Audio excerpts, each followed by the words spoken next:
Mainit ngayon ang kampanya ng gobyerno laban sa ilegal na droga. Katunayan, hindi mawawala sa bawat talumpati ni Pangulong Rodrigo Duterte ang marinyang pagkundina sa ipinagbabawal na gamot na nagiging ugat umano ng krimen at pagkasira ng mga pamilya at buhay.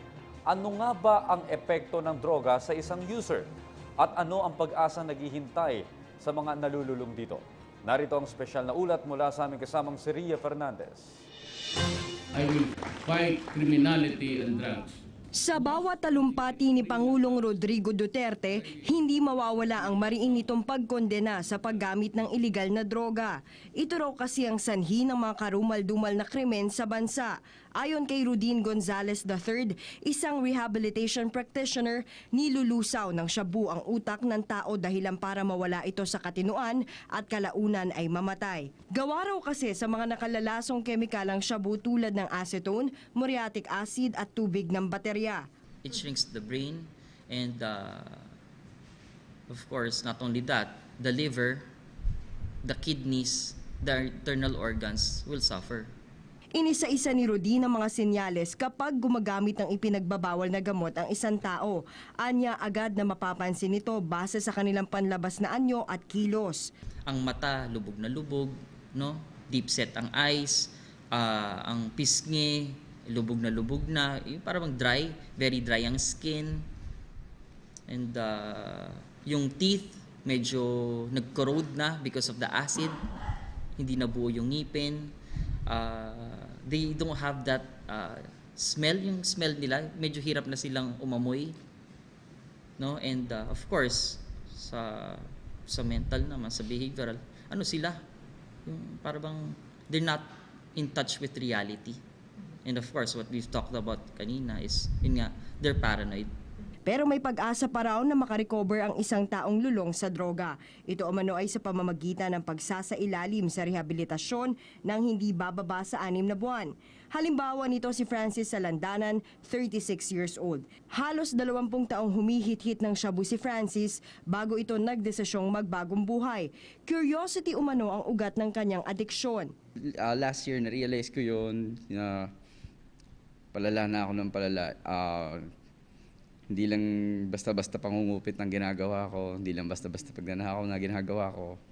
Although sa family lang, pero same point, pagnanakaw sa pagnanakaw, pangungupit sa pangungupit. So na-realize ko what more pa kaya magagawa ko. And doon ako natakot, and that made me decide na time for a change na. 9 na buwan nang nagpapagaling si Francis sa isang rehabilitation center sa Cabuyao, Laguna. Kumpara sa dati, malaki na raw ang ipinagbago sa buhay ngayon ni Francis. Dito yung stay ko. So first yung naibalik ko yung pananampalataya ko kay Jesus, kay God. Nakapagsimba na ulit ako, nagdadasal.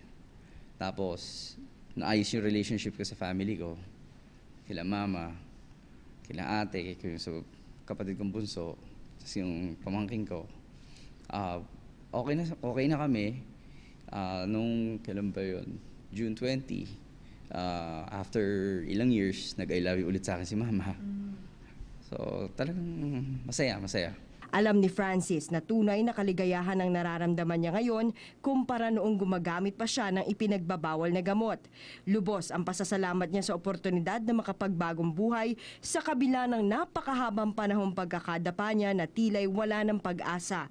Dahil dito, hinihikayat ni Francis ang iba na pinagdadaanan din ngayon ang pinagdaanan niya noon na tanggapin ang pagkakamali, huwag matakot humingi ng tulong at magpasailalim sa rehab. Sa rehab, doon mo makikita doon mo marirealize yung mga maling ginawa mo. May mga taong tutulong sa'yo, may mga taong magmamahal sa'yo, magtitiwala sa'yo. So doon mo mararamdaman yung hindi mo nararamdaman nung nasa labas ka. So it's really a benefit sa mga addicts, mga nag-iisa sa mundo at ang kasama lang ay shabu.